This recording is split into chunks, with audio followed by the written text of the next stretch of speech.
Seatbelts, everyone! Please let this be a normal field trip. With a friend? No way! Cruising on down Main Street, you're relaxed and feeling good. Next thing that you know, you'll see it. Octopus in the neighborhood, surfing on the sound wave, swinging through the stars. Take a left at Human Testing, take your second right past Mars on the magic scuba. Alligator nostril, climb on the magic scuba. Make a plankton too. On our magic scuba, drop the river of lava on magic scuba. Such a fine thing to do. So strap your bones right to the seat. Come on in and don't be shy. Just to make your day complete. You might get baked into a pie on the magic scuba. Step inside, it's a wilder ride. Come on, ride on the magic scuba. Type in your name and click the Go button when you're ready to play.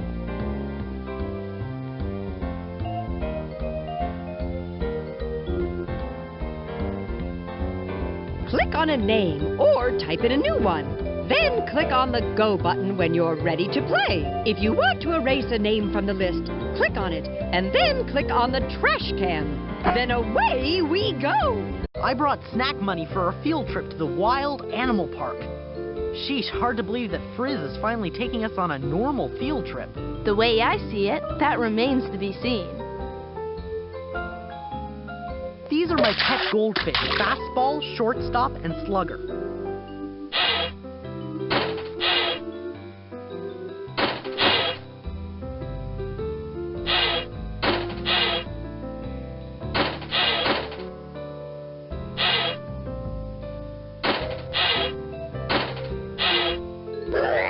My mom says I sleep like an elephant seal because I'm such a deep sleeper.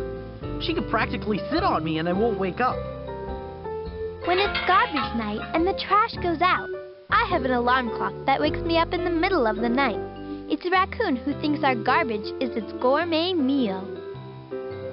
I can't wait to go to the Wild Animal Park. I want to ride an elephant. Wow, that lion's teeth look awfully big. It's a good thing, too, since he's a carnivore and needs strong, sharp teeth to eat meat.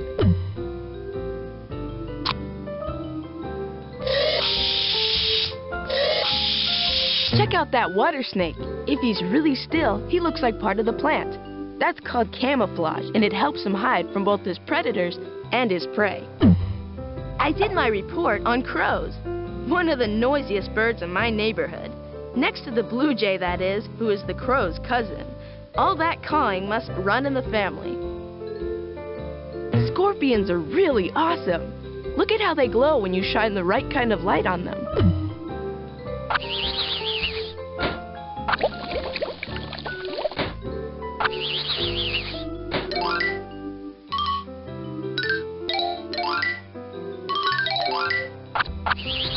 Okay, guys, which one of these is the biggest mammal in the world? A blue whale or an Asian elephant? The elephant? Nope, the blue whale. In fact, the biggest one ever found was 110 feet long, big enough so 8 elephants could line up on its back. Last night, this crow I named Picasso came around with his buddies. Boy, were they making a racket. I went outside and there they were, chasing away a hawk. Picasso is an awesome crow. You should see him bob his head when a girl crow comes around. I think it's his way of asking her out on a date.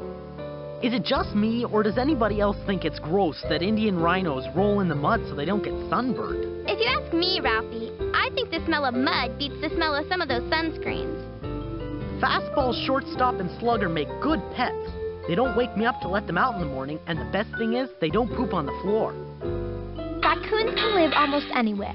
If they live in the woods by a stream, they eat fish and frogs. If they live in the city, they eat pepperoni pizza. Now that's what I call adaptable. Some people ride bucking broncos, but me? I'd like to try riding a rhinoceros. Even though they weigh over 3,000 pounds, they can go 30 miles an hour. Yeehaw!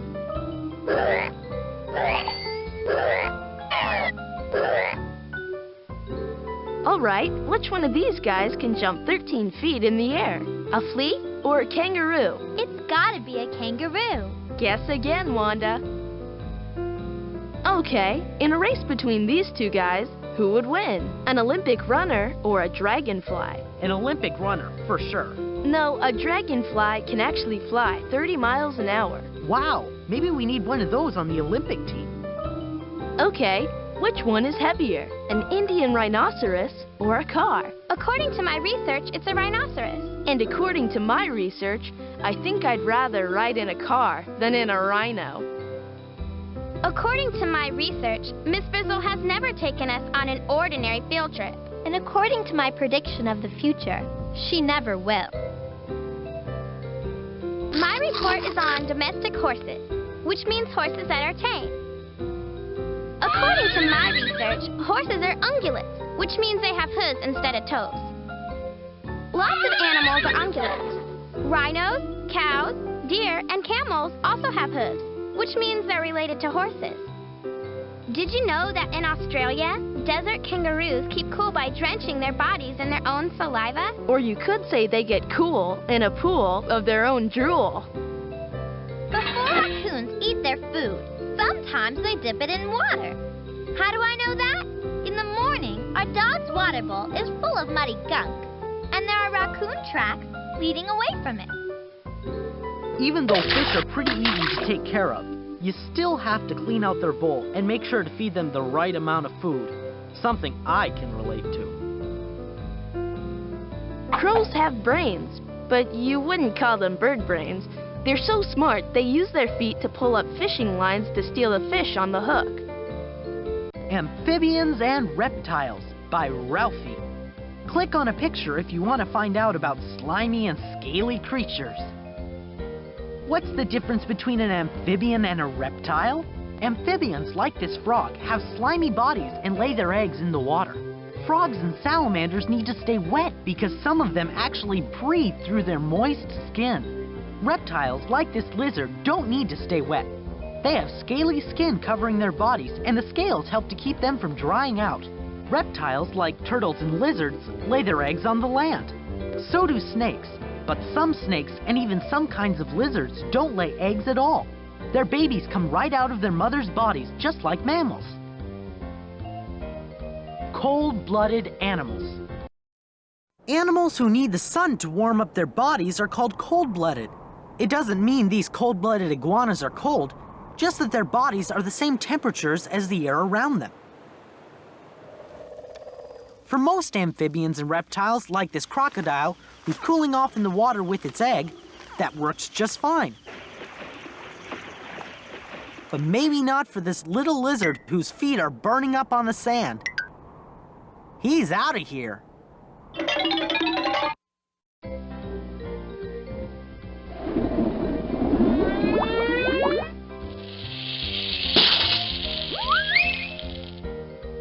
Slimy and scaly babies. This mother frog's tadpoles were born underwater. In fact, most amphibians, like frogs and salamanders, lay their eggs underwater so that their eggs don't dry out. But once they're grown, you can find amphibians anywhere, even gliding from trees, like this flying frog.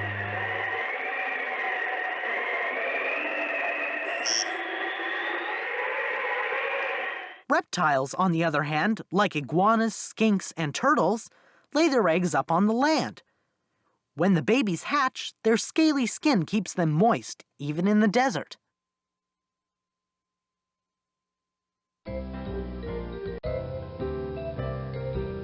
That's a longhorned beetle. There are lots of varieties of these guys, but one thing they all have in common is a huge appetite for wood when they're young. Maybe Miss Frizzle forgot about our trip to the wild animal park. Yeah, if we're extremely lucky. I've always worried about toads. Is it really true if I touch one, I'll get warts? No way, Arnold. But you might get warthogs. Carlos. I was thinking about directing a movie about the life of a queen termite, but it's gonna have to be a really long movie because they can live for 50 years. I've never met an animal I didn't like. Except for the time the bus shrank and we got eaten by that tuna fish. You and me both. I don't even like looking at a tuna fish sandwich anymore. Okay, what pet is always found on the floor? I don't know. What? A car pet.